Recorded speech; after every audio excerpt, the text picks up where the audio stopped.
Good morning, everybody, and welcome to our very occasional, but should be more often, Ask Me Anything. Today, we are going to be discussing holiday travel. So, it seems to me that holiday travel is a thing that really stresses people out. Now, I choose not to travel during the holidays typically, but I have done a few times, and I do have some thoughts about the best ways to go and travel during the holidays.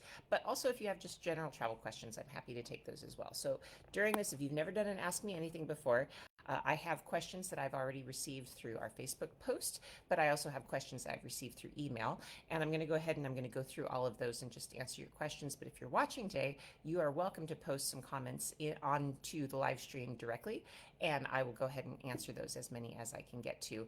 And we're going to do about half hour to 40 minutes, something like that. So I've got my coffee already, and we're going to go ahead and answer questions. And if you like this format, we have a bunch of these over on YouTube from the past as well. But today we're going to specifically talk about holiday travel. And I first of all want to say hi to everybody because I haven't done a lot of lives lately. I've been traveling, and so I've finally gotten home, and I'm going to try to make more regular posts with live streams like this and also with our coffee chat. So we're going to get back into a little bit of our old habits. Some of you who've been around here for a long time, we used to have theme weeks, we used to do interviews and cooking and all that, and we're going to try to get back to that now that I have a little bit of time at home. Especially, we're going to get back to doing some cooking lessons as well that will kind of celebrate the different destinations that we like best. So a couple of other little things. We've got our fan cruise coming up. That's going to be on December 7th, I think it is, on Virgin Cruises. We have a little group of people coming with us, and there's still, I think, space if you're interested in joining us on the Virgin Cruise. You can certainly ping us, and we can see if there are any more cabins available for that. It's going to be really fun. Other than that, the other things coming up, we've got Paris coming up, Christmas in Paris. So Luca, my son, will be helping me out with that one. And Andrew's going to be in Budapest and Vienna. So we're going to have lots of Christmas content. And one other thing about the holidays, we are going to be doing a couple of things for upcoming holidays. First of all, for Black Friday, we are going to have a little swag special. So if you've been thinking about booking a tour with us, if you do it during the week of Thanksgiving, you're going to get a special little price. So look for the newsletter. The newsletter is going to have some information about that, something that's only available just this next week. And then also, we are going to be doing an Advent calendar. It's an Advent email calendar. So we're going to be letting you subscribe to it if you're interested, and we're going to send you an email every day about holiday travel, Christmas markets, that kind of thing. Look for that also in our newsletter. That's where you'll be able to subscribe to that. And I'll also post information here on the website or on Facebook, so you can have some information about how to join our holiday Advent calendar. Oh, and Christmas cards. We are doing Christmas cards again. We're not going to do Secret Santa. That was a little bit too much coordination on our part, but we are going to do Christmas cards. There will be a link up soon if you'd like to get a Christmas card from me.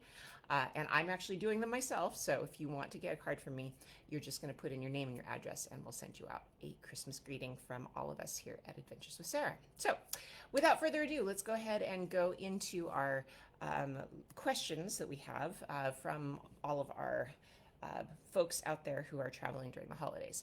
So first of all, holiday travel is, I think, intimidating, but if you go with the right mindset and you go with the right arsenal of tools, it's not so bad. I've taken my children traveling during the holidays. I've traveled across country. I've traveled to different countries during the holidays, and it always kind of works out. So the first questions that I had that I think would be good to start with is, how do you get deals on flights during the holidays? Now, this is a really difficult question because, of course, airlines know the most popular days of the year and they price accordingly. And I actually just read an article this morning that they're going to start using AI to figure out how much you personally might pay for a plane ticket. So how do we kind of defeat these systems and make sure that we get the best deals? Well, first of all, a lot of people out there, when they book their plane tickets, they will change their browser to incognito mode. That's a really good way to make sure that the airline doesn't know that you keep looking for the same ticket, because if it really knows you're ready to buy, it inches the prices up. So always search with your browser on incognito. You can also use different browsers. You can also use different booking engines. You should look at all the different options before you decide to go with a particular airline or particular flight if you're looking for the best price. Now, not everybody's always looking for the best price. I know a lot of people have loyalty to certain airlines. Like I fly Delta Airlines mostly just because it's the main airline out of Seattle where I live. So you kind of have some things to think about before booking. But as far as holiday travel goes, I recommend booking as far in advance as you can manage. But you can also, with a lot of airlines, you can turn on sort of a price tracker. I know that there's a few different apps that allow that. Google Flights, for example, does a price tracker, and it can give you specific advice about the destination that you're going to and how far in advance to book. So that's kind of a place to start. We're a little late in the game here, but there are still some deals to be had. The little hack for Thanksgiving, which is actually terrible advice, but wonderful advice at the same time, flying on Thanksgiving is one of the cheapest days of the year.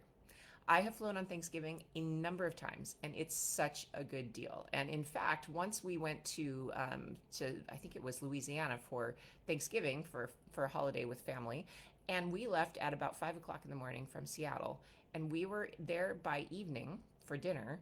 Probably about 5 o'clock we arrived, and I think our tickets were maybe 25% of the tickets for the previous day.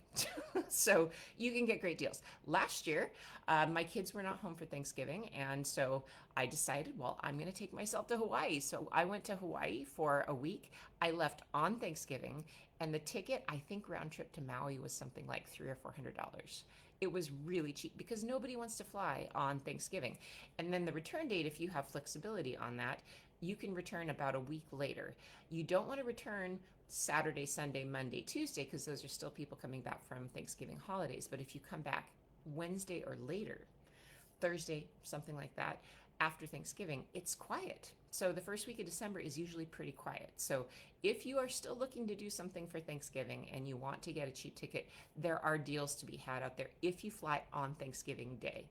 And actually flying on Thanksgiving Day is hilarious because the airport is pretty empty and everybody's feeling festive. Last year, Delta Airlines had in the Sky Club like a whole Thanksgiving feast. So we had our Thanksgiving dinner in the Sky Club, which was fine. And then when we got to Hawaii, it was late at night. I mean, it was probably like 7 or 8 o'clock. So we went and we just got like a really quick dinner.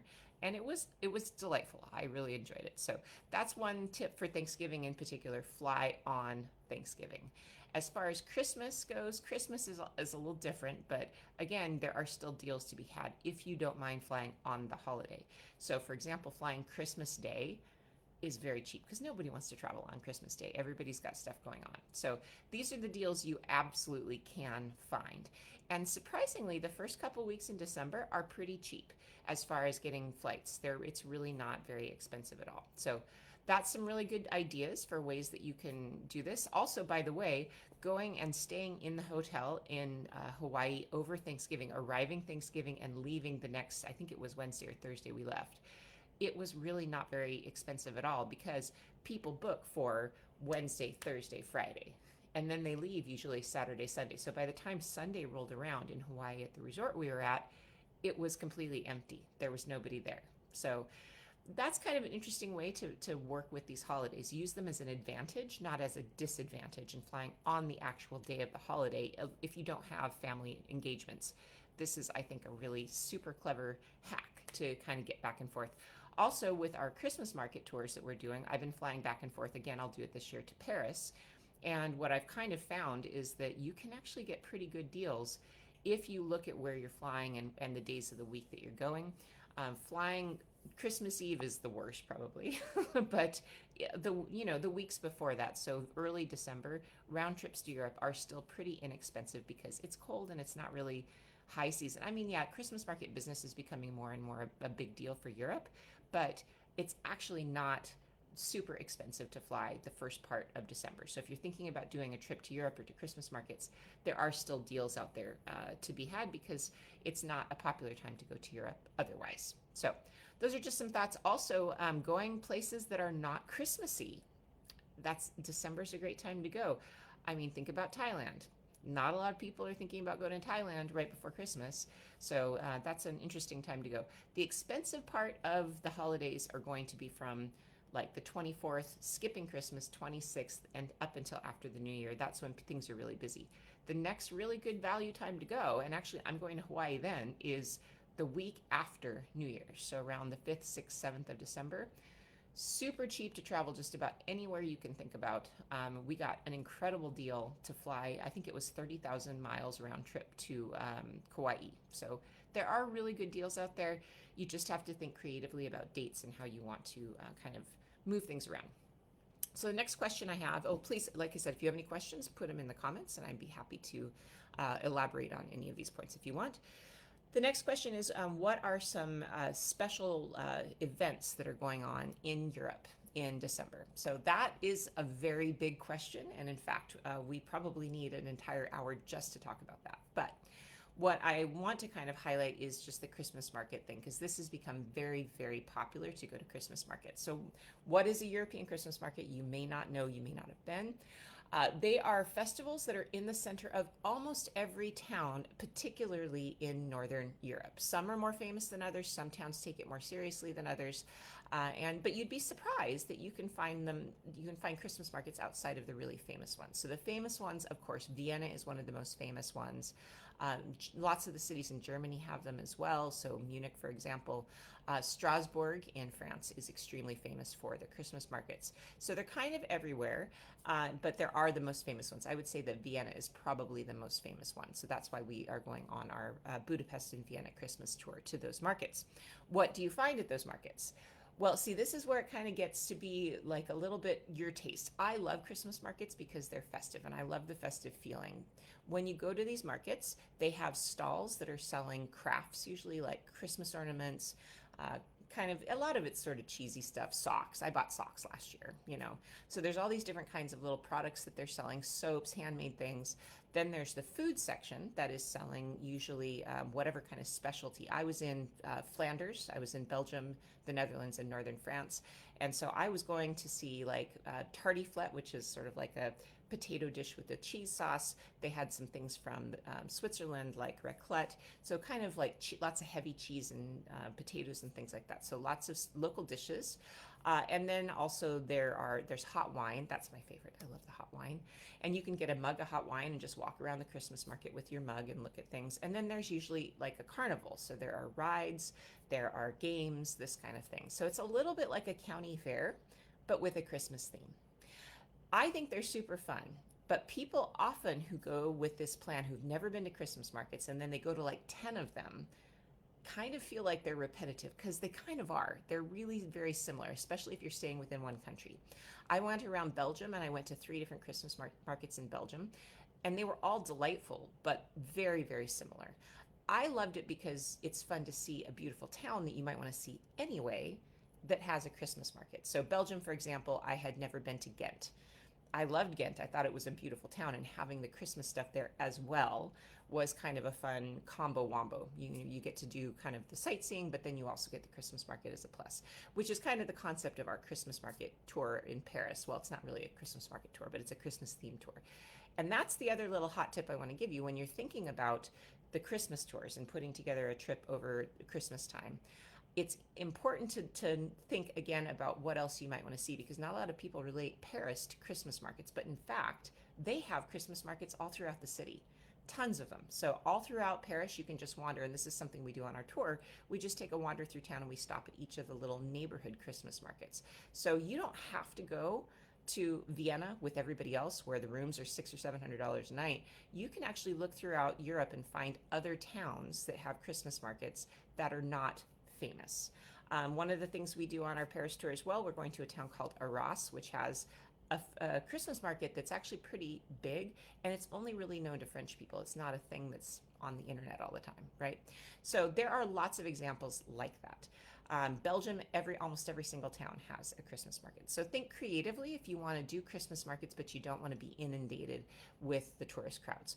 Also, a hot tip for Christmas markets, don't go on Friday, Saturday. Friday, Saturday, and probably Sunday afternoon are going to be the busiest times, and it's going to be an absolute mob scene. So if you're planning a week of going to see Christmas markets, try to make your travel days on those days and make your actual sightseeing days in the middle of the week if you want to avoid crowds. On the other hand, what's the point of going to Christmas markets? A lot of it is to actually just have a really good time and be with the crowds. So it's sort of up to you what is important to you. But Christmas markets are one of the main things to see. And like I said, specifics on that, it really depends. The one place that maybe is not the most exciting for Christmas market wise, is actually Italy. Of all places, they're not really into this. This is more of a German idea, a Northern European idea to do these Christmas markets. So if you go to Italy, you might be a little surprised to find that they don't really do a lot of the Christmas markets. They do, but they're not on the same scale at all. And that's kind of why Italy is not famous for this kind of thing. In Italy, you can see nativity scenes. That's what they're very famous for, particularly in Naples. There's a nativity scene that takes up an entire room. Assisi does one that's an entire room. So really, that's what they're more famous for, is they're called Principie. And I have some videos on YouTube if you want to check it out to see what I'm talking about. But these are not just your normal nativity scene. These are enormous, and they have moving parts. They're kind of crazy. They're a lot of fun. They're these little pastoral scenes and people fishing, people making pizza. Sometimes there are soccer stars that are in the nativity scene. It's kind of hard to understand. But it's a cool tradition. They even have in some villages in Italy live nativity scenes, and they have processions and things like that. So Italy's going to be more where you see the religious side of Christmas and more processions and church festivals, whereas Northern Europe is going to be more into the drinking and the carousing, and it's like Oktoberfest, but Christmas themed. So that's just a thought about Christmas. The other thing is New Year's Eve. Where is that fun? New Year's Eve can be fun anywhere. Paris, of course, has the Eiffel Tower with the lights there. Naples is very famous for New Year's Eve because it's an absolute party with fireworks, and people, like the tradition in southern Italy is to take anything you don't want and throw it out your window. So it's a little dangerous to be outside on the streets during New Year's Eve for a lot of people in southern Italy, but that is an old-fashioned tradition to throw anything you don't want. Furniture, plates, clothes, anything you don't want, you throw it out your window. So there's a lot of interesting traditions like that in Italy if you are interested in participating. But for the most part, if you wanted to go for New Year's Eve to Europe, I would go somewhere that's going to have a spectacular fireworks display like London or Paris. They are really famous for their fireworks displays. There are other places in the world you can go for great fireworks displays, of course. Dubai is another one. That could be a very interesting travel destination for New Year's Eve. So I could go on and on about all the things that you could do during the holidays, but the markets, I think, are what a lot of people are talking about these days. The best way to go about these markets, by the way, just maybe pick a few cities within a small sort of distance, like I did with Flanders. This was a great plan. I started in Amsterdam. I hit everything that was in Amsterdam. I went down to Gouda, and I went and I saw their Christmas festival, which they have a specific night that they light up their square, and they have a big festival with singing. And then I headed down to Brussels, and I went to Ghent and to Bruges. And those are all really close. Each train ride was a couple hours maximum, and just a nice compact little trip. So something like that would make a lot of sense. Germany would be another great place to do something like that, where you could just go between certain cities and try to cover as much as you can. But again, as much as I love Christmas markets, remember they are repetitive. You're going to see the same crafts. You're going to see the same foods if you stay in the same country, for example. So all of the Christmas markets within Germany, for example, are going to have very similar things. So it might make more sense if you're really doing a Christmas market trip to go to several different countries, because each country is going to have its own flair. But they are kind of all the same thing. So this is the feedback I've gotten the most from people who do these very ambitious Christmas market trips, is it was fun, but 10 days, for example, is too much. And you can't only do Christmas markets because it gets too repetitive. So think about it more in terms of, oh, there's a city I've always wanted to see. I want to go to Paris for a week. I want to go to Budapest for a week. I want to go, think about it this way, where you're going to see a city, you're going to do some activities, but the Christmas market will be a festive component to it. So the cities I would recommend it at the holidays outside of Christmas markets, just for great atmosphere. Paris, oh my gosh, the wonderful displays at the Galeries Lafayette and all the other department stores, super fun. Christmas in Paris is lovely. Christmas in London, the decorations are crazy. London is going to be where we'll have our Christmas staycation next year. That's going to be available on our website soon. And then also, of course, Vienna and Budapest are very famous for their decorations. Beyond that, I would say Munich. Munich would be fantastic. Berlin is also very interesting for Christmas.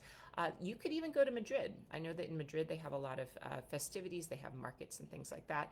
Rome is okay at Christmas. I love Rome any time of the year, and there's always so much to do. If you're interested in the religious aspect of Christmas, Rome might be an interesting place to go, especially for some of the earlier festivals.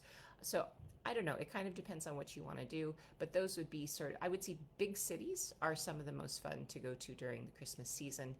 Also, remember when you're traveling to small cities outside in Europe, you are dealing with colder weather, so you have to be kind of prepared for that. That would be one more tip I'd say for holiday travel, particularly in Europe. It's much colder in Europe than you expect. Italy in particular, I did not expect when I was a student that it would get cold in Italy, and I had to go buy all new clothes because it's cold. It's about the same latitude as like Oregon. So remember when you travel in Europe, no matter what country you're going to, whether that's Spain, whether that's Italy, whether that's even Greece, bring warm clothes and be prepared for the cold. Paris is the same latitude as Seattle. It's really cold there. London is the same, so you need to bring lots of warm clothes. I ended up buying this big coat that was like a big blanket when I got to the Netherlands because it was really cold at Christmas time. So just be really prepared for that. So that's just a little bit about Christmas travel. One of the questions that we got that I think is a really good nuts and bolts question is I had a question about CPAP machines. Now, CPAP machines, so many people travel with them nowadays, and they have a lot of great solutions for the actual machine, but the question we get again and again, and this is not the first time I've seen it, is how do you get distilled water? And that's the specialized water that's purified that you can put into the machines. Now, first of all, why do you need to do that instead of using tap water? It's because it kind of turns water into a mist and you breathe it. So anything that's impure in the water, you're breathing directly into your lungs. That may not seem like a big deal, but I actually had somebody once get Legionnaire's disease on a tour because they put regular water into their CPAP machine rather than specialized water. So it does happen that you can get really serious diseases if you don't use the right kind of water in your CPAP machine, which, by the way, if you don't use a CPAP machine, this is a breathing machine that some people are prescribed by a doctor. So the way that you can get that kind of water abroad. First of all, somebody asked us that recently about Thailand, and what I found after doing some research is you can actually have a pharmacy there send it to your hotel room. So that actually can be a good strategy. Let's say you're starting in whatever city, it doesn't matter, let's say Berlin. You can go online and try to find a grocery delivery service and see if you can already get it pre-shipped to your hotel room and just ship a box of distilled water there. In Europe, people say, oh, you can't find distilled water. That's nowhere. That's not true. It is. It's just not where you expect it to be. So 2 places you can go to look for distilled water for a CPAP machine in Europe. One would be a pharmacy. You can go into a pharmacy and see if they have it. And you have to look up what that is in that local language. So it's distillato, acqua distillato, if you are going into an Italian pharmacy, for example. But look up what that word is in whatever language you're going to, whatever country you're going to. So that's the first place, is the pharmacy. The second place to go and look for it, and this is the most common place to find distilled water in Europe, the household cleaning supplies. Because in Europe, they use distilled water in their irons, which honestly, that's a good idea even for us. We don't use that typically. I just use tap water with my iron, but that's what people in Europe use distilled water for, is for ironing. So if you can't find it, go into any grocery store anywhere in Europe, go into the cleaning section and look for distilled water with all of the cleaning supplies, particularly with the detergent. And you should find it on the shelf there. So give it a shot. This has been what I've recommended to people for years, and they typically are able to find that. Let's see. This is a great question. How do you get enough fresh fruits and vegetables when you're traveling in Europe and staying in hotels and so on without your own kitchen and refrigerator? Salads are pretty sad looking, and breakfast usually has something, but you hate to take something off the breakfast table. Okay, so this is a very common problem that people have when they're traveling, particularly in Italy, but also in Spain and Southern Europe. It tends to be a complaint that I get from people a lot, is they don't feel like there's enough vegetables. The first common mistake people make when they're traveling with regard to vegetables is vegetables are not included with your main dish, really anywhere. So what you have to do is look into the vegetable section of the menu. So for example, in Italy, you're going to be looking in the contorno section. They're completely isolated from the rest, and often that section of the menu is not until the very last page of the menu, right before the desserts. They don't put it prominently anywhere. So if you are looking for vegetables, you have to go and look in that section on the menu, and it may not be obvious where that is. You can also ask your waiter what exactly they have for vegetables. Typically at this time of year, for example, I would find chicory on menus, like stewed greens would be very common. You could find roasted vegetables, that kind of thing, but that is a specific section of the menu. Salads at this time of year are going to be a little harder to find because Europeans particularly like more fresh things, but you will find them. Again, you just have to look and make sure you're finding the correct section of the menu.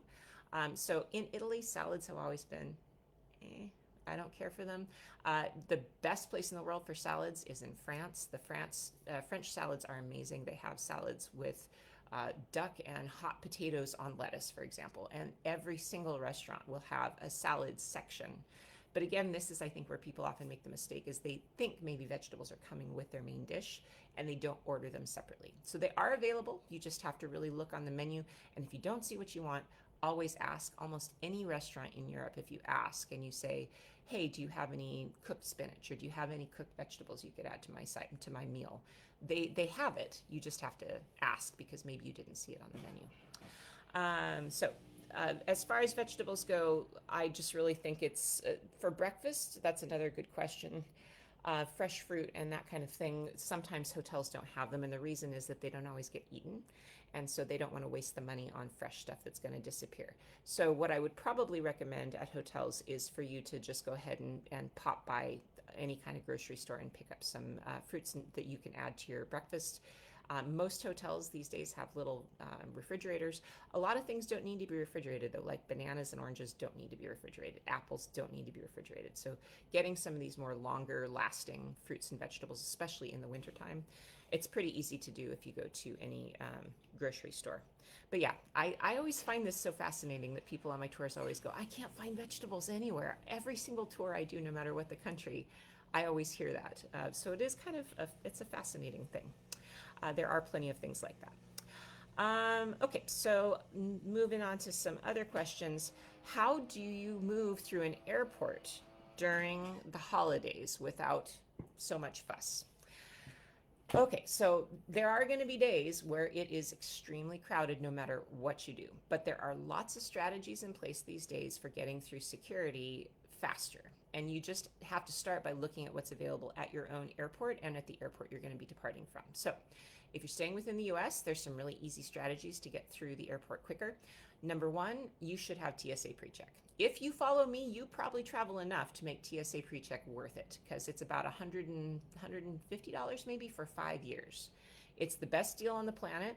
You do have to go through some paperwork if you don't have it already. You have to go in for an interview. I just go ahead and get global entry, by the way, because that is the same as TSA PreCheck. So if you ever travel outside of the US, make an appointment for global entry and try to get that membership before you do TSA PreCheck because they're combined. A global entry card is the same as TSA PreCheck. You get all the same benefits.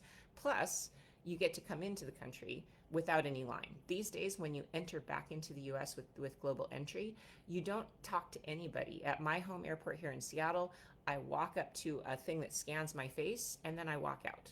I don't talk to anybody. That's all you do. They already have all your information. You don't need to disclose anything extra. It's really, really well worth it. A little trick, because I've had a lot of people tell me lately that getting an appointment for the interview for global entry, because you need an interview, they do a little bit of a background check and all of that, and you have to get fingerprinted.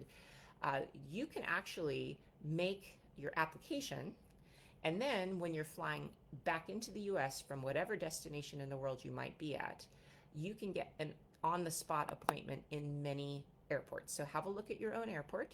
But there are on entry, I think it's called global entry on arrival. I think that's what they call it. There are these appointments. This is what I did the last time I had to renew it.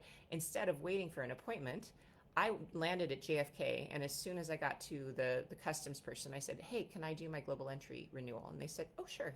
And they sent me to an office, and 10 minutes later, I was done. So that's just a little hack to be able to renew or to get your first global entry card. Just try to do it on arrival if you're coming into the country from somewhere else. Most entry points have those available. So that's number one. Get yourself global entry or TSA PreCheck, or ideally both. The other thing that out there right now that I wanted to chat about is Clear. Now, Clear comes for free with some credit cards. I have the Delta Amex. It comes for free. They reimburse you for it. So I have very mixed feelings about Clear.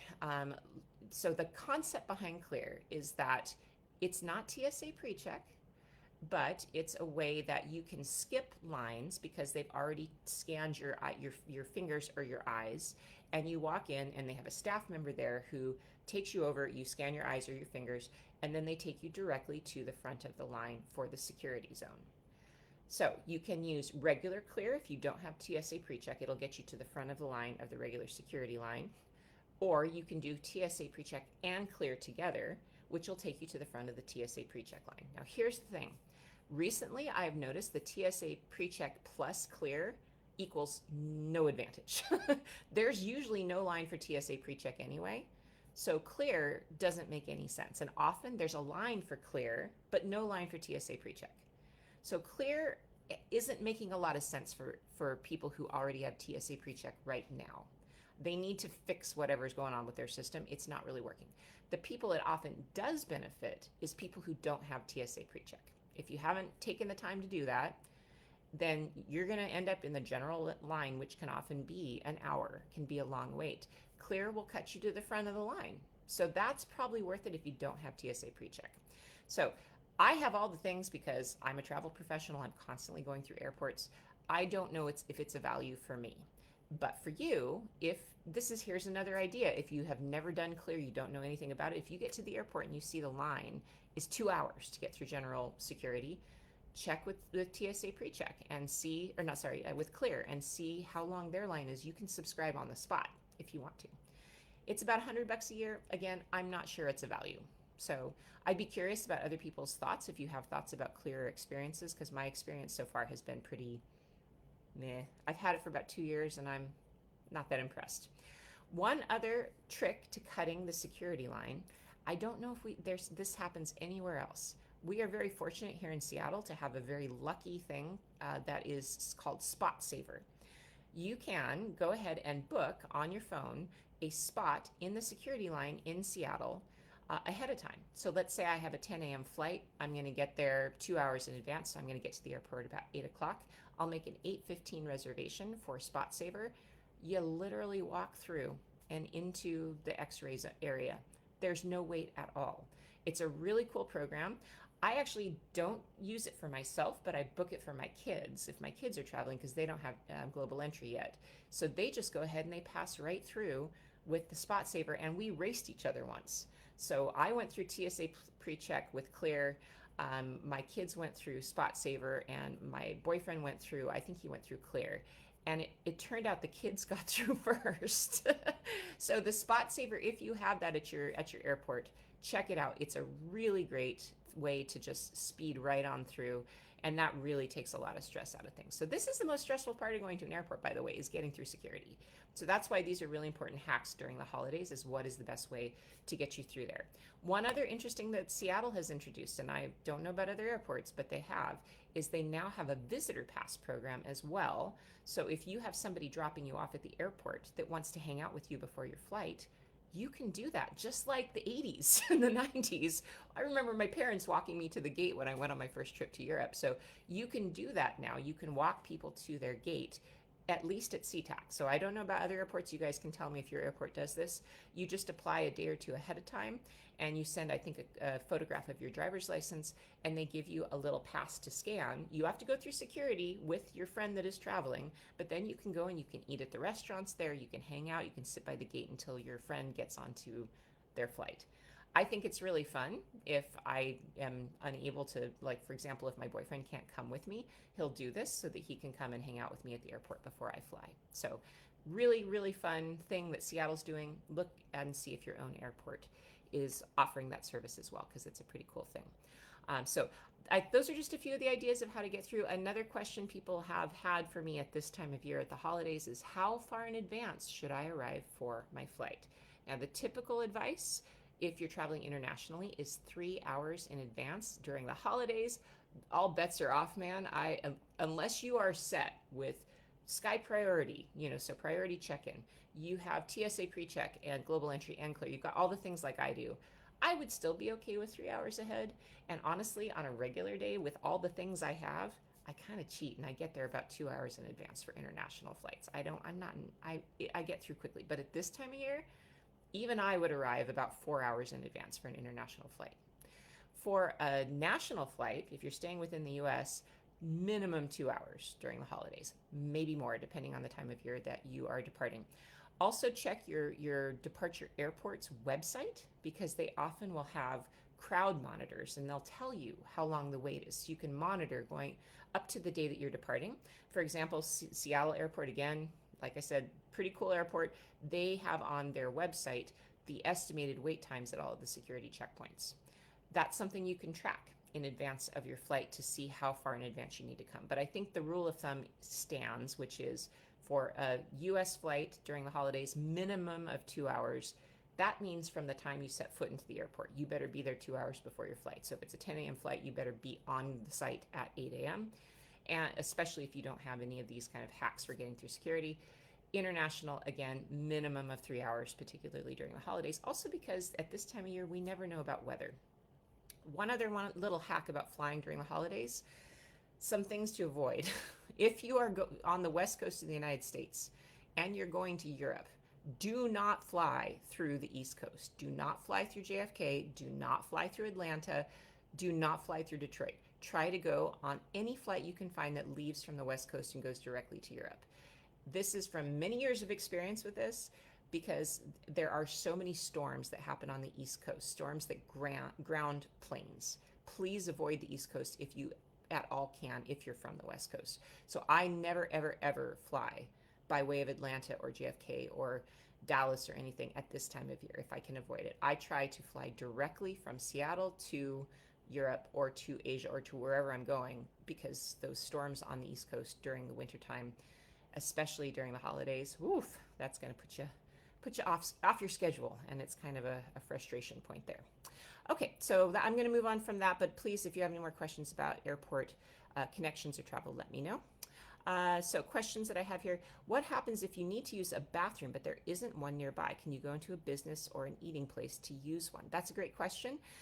Pretty much anywhere you go in the world, if you need to use the restroom, well, a couple of things. First of all, you can always walk into the lobby of a fancy hotel and act like you're staying there. That's terrible advice. But if it's an emergency, it's true. Like most fancy hotels, if you're an American, they're not going to question you walking in. Just walk in like you own the place and go use the restroom. In Europe, most cities have bars, Italy in particular, but also France. If you go in and you buy a cup of coffee, they will let you use the bathroom. They kind of have to. It's pretty much required because you're a patron. So anywhere in Europe, go in, buy a bottle of water, buy a cup of coffee, and then you can use the facilities, no problem at all. If you're a pair of people, what I often will do if somebody has to use the bathroom with my groups, I'll send 2 people in. One person stands at the bar to get their drink, and their friend goes and uses the bathroom. So if you're a patron, absolutely. Another thing that you can do is you can run into a museum. Many museums have bathrooms just off of the lobby. So you can run in and kind of be like, oh, I'm thinking about coming in here. Do you have a bathroom? So there's a lot of little tricks like that, but every eating establishment is going to have a bathroom. You just have to ask before you buy something. Say, hey, do you have a bathroom? Yeah? Okay, well, I'll have a cup of coffee.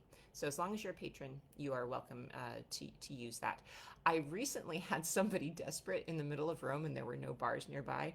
They ran into the hospital because we were right next to a hospital and the hospital had bathrooms. So what are they going to say? No, it's a hospital. So be creative, see what's around you. But yeah, bars in general always are going to have bathrooms. Also, try using Google Maps because there are more and more public bathrooms, public facilities, but they're often hidden and you can't find them all. So Google it and see if there's any public bathrooms nearby. Any thoughts on vacationing in the Canary Islands? Which island would you recommend? What time of year is best weather-wise? Any special months you recommend where the crowds are less? And flights from the U.S. to the Canary Islands. So the Canary Islands are a very popular place for Europeans to go. They go often to them. I would say, which island would you recommend? I would not recommend any one in particular. I would kind of plan to do a little island hopping because I always think this is kind of similar with Hawaii. Islands are very personal, like depending on what it is you're trying to get out of your trip. So it's kind of fun to check a few out. You might start with Gran Canaria because that's kind of the big one, and then pick one or two smaller places to go or base yourself out of the bigger island. What time of year to go?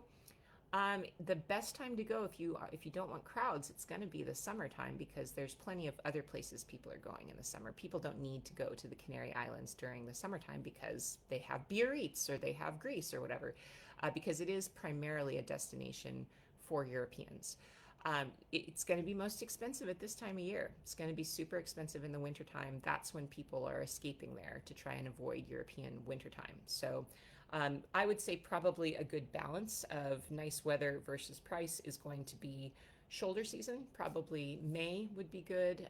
September, October, something like that would be a little better. But the summertime is going to be probably pretty quiet since not a lot of people bother to go find an island vacation when they have nice weather at home. Flight recommendations from the US, I think you're going to be stuck with either passing through Europe or flying from the East Coast. So probably New York would be your best bet to get direct flights to the Gran Canary Islands, so to the Canary Islands. So, but I know for sure you can get flights from Amsterdam, for example, because that's a very popular destination for Dutch people in particular.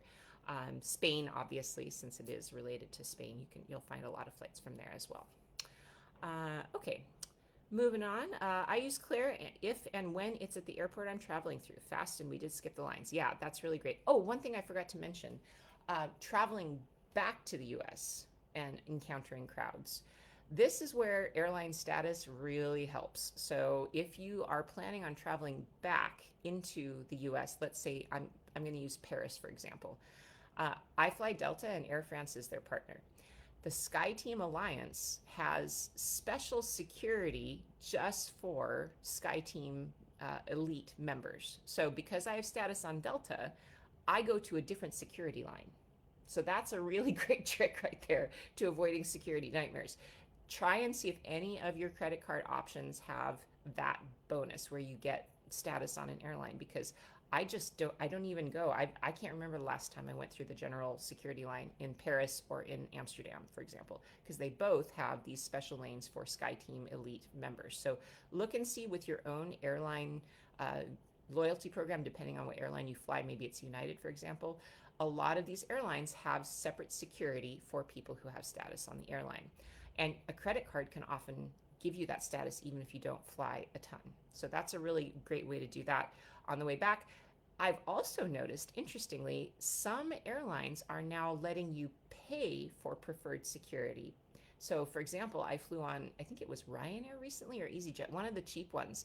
You could upgrade to go through the preferred security line, which I did, and it took me 5 minutes to get through the preferred security line. So that can be a really good deal on budget airlines. Look and see if they offer that as one of your options to go through the fast security line. Oh, and there was one more point I wanted to make about that. Oh, and then of course, if money is no object. Many airlines for business class tickets these days have a completely separate screening place for people in business class. Heathrow is a great example. I gifted myself for a big birthday a first class flight out of London. It's a completely different entry point, and it's a totally private security system. I was the only person passing through security. So if you really want expedient, entry into the airport and money is no object, that's an option. I can't do that every day. That was only for a special kind of celebration, but that is one of your options as well. Okay, let's keep going here.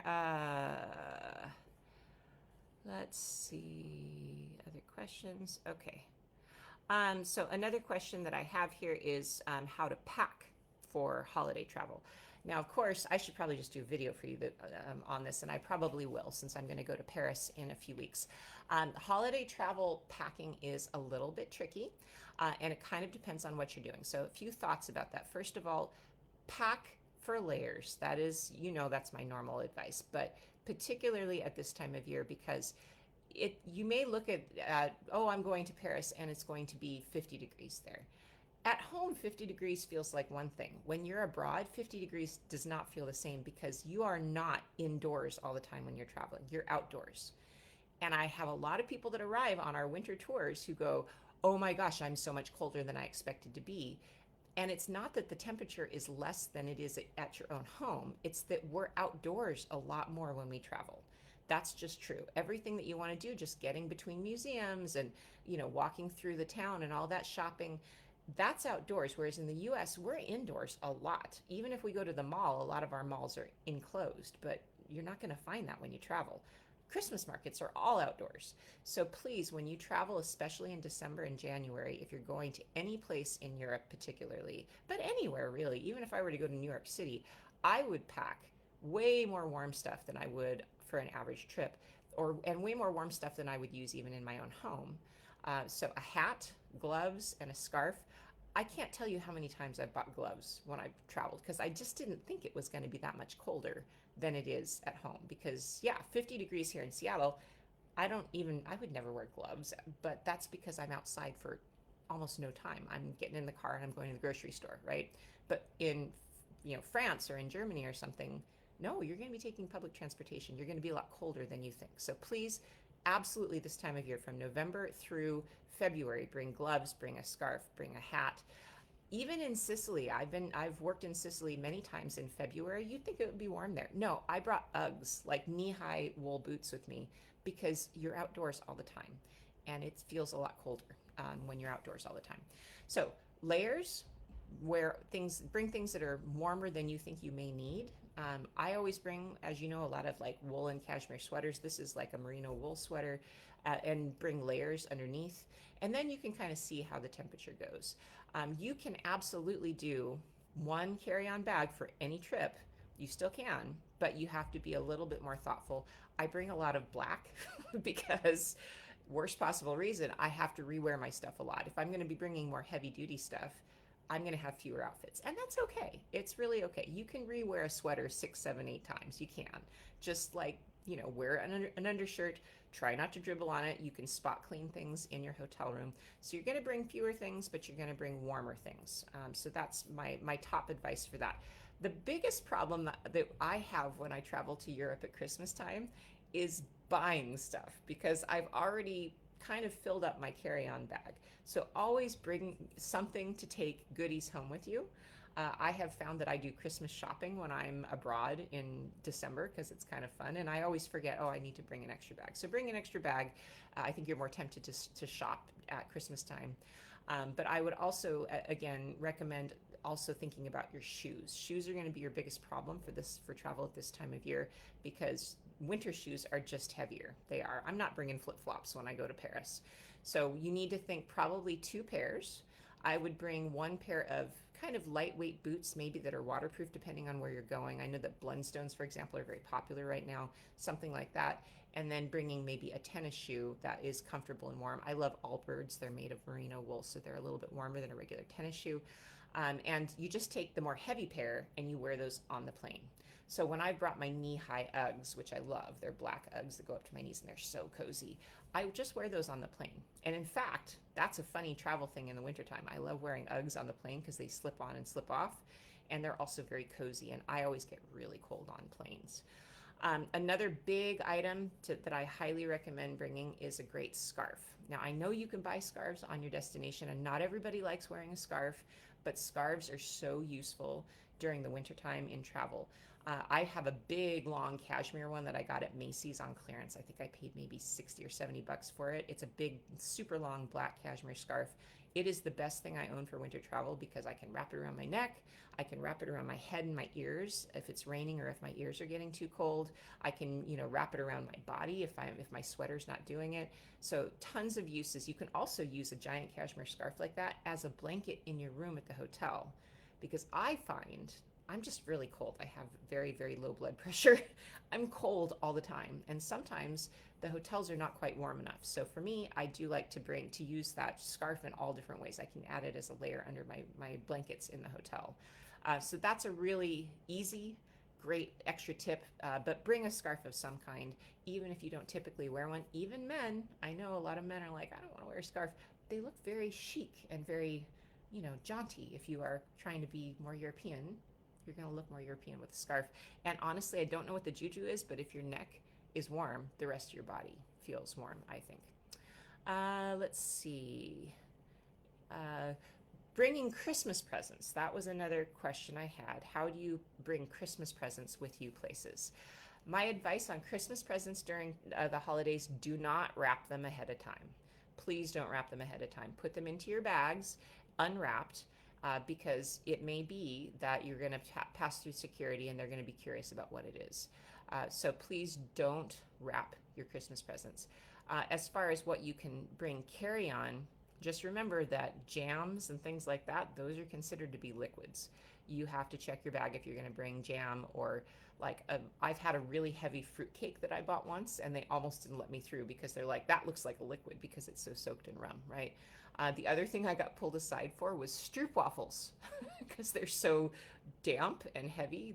It went through the machine and they were very concerned about what that was. So whether you're coming or going, please don't wrap your presents. Have them unwrapped and available to have security inspect them. Even if you're checking them, I wouldn't wrap them because your bags do go through a scanning process even when you check them. And if they see something that they don't like, they're going to open up your suitcase. And if they can't see what it is, they're going to unwrap the presents anyway. So don't wrap your presents. And besides, have you ever taken a wrapped present with you? It looks like garbage once you get there. The paper's all wrinkly and the bow's all smashed. Just wait. Ask the person you're staying with at the destination to have some wrapping paper available for you, or order some wrapping paper stuff and have it sent to your hotel. You can do that even in Europe. You can have stuff sent to your hotel ahead of time. So don't wrap presents ahead of time. Just have them in your bag and have them available. So I think that's about all the questions that I have time for. You are absolutely welcome to leave questions on this video and I will be happy to answer them. I'm going to put a replay of this up on my YouTube channel, and also there's a lot of other AMAs up there. So I hope to do this more often. It's so much fun to talk to you guys and to share some wisdom if you have some questions. But I think this is probably going to get you started with a little bit of thinking about the holidays. And again, we're going to have lots of fun holiday stuff here on Adventures with Sarah.